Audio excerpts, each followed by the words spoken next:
Chers élèves, bonjour. Soyez les bienvenus. Bonjour tout le monde. Donc, nous allons travailler ensemble sur cette plateforme. La première séance, vous allez le voir, donc sera théorique.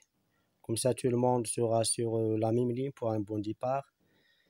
Voilà, nous allons commencer nos séances par l'étude de texte, comme d'habitude. Donc, l'étude de texte pour cette année, vous allez passer par deux grandes parties. Et vous êtes invité à apprendre comment identifier et comment comprendre des textes narratifs.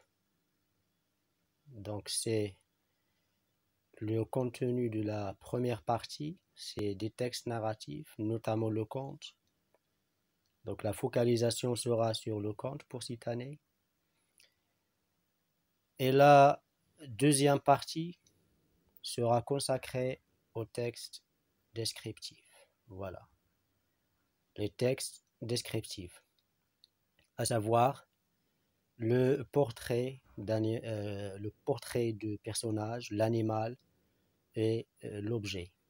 Donc voilà, des textes narratifs, notamment le conte, et des textes descriptifs. C'est ce que vous avez pour cette année. Donc comme je viens de dire, donc une introduction théorique. Donc il s'agit du genre de texte pour un bon départ. Les genres de texte, il y en a beaucoup. Nous allons nous contenter de 4, les plus principaux. Donc à savoir le genre poétique. Et chaque genre, bien sûr, a ses sous-genres. Là, donc comme vous voyez, les fables, etc. Donc il y en a beaucoup, rondeaux, sonnets, etc. Et puis il y a le genre théâtral, à savoir la comédie, la tragédie et le drame. Il y a un autre genre, celui que vous allez voir surtout au lycée, donc il s'agit du genre argumentatif. Ces sous-genres, il y en a beaucoup, comme des essais par exemple, des préfaces, des manuels scolaires, etc. Et enfin, il y a le genre narratif. C'est ce genre qui nous intéresse pour cette année. Le genre narratif comprend le roman, la nouvelle et le conte.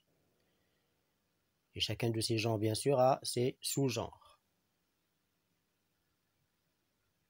Le conte, par exemple, a ses genres comme le conte comique, le conte merveilleux, le conte légendaire, etc. Donc voilà, c'est le conte qui nous intéresse pour la première partie. Voilà.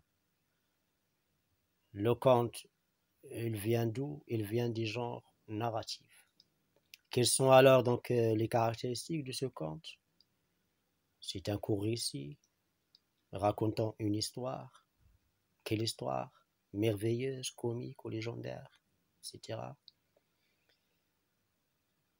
Il commence toujours par, c'est un récit qui commence toujours par il était une fois ou équivalent, comme jadis, il y a longtemps, etc.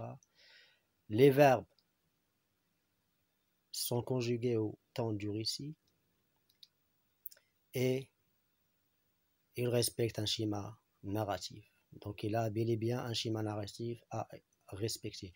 Donc les genres, les temps du récit, donc c'est ce que vous allez euh, donc étudier la prochaine fois. Donc je vous invite à faire une petite recherche dessus. Voilà pour le schéma narratif. Nous allons le voir pendant la séance de lecture prochaine. Merci.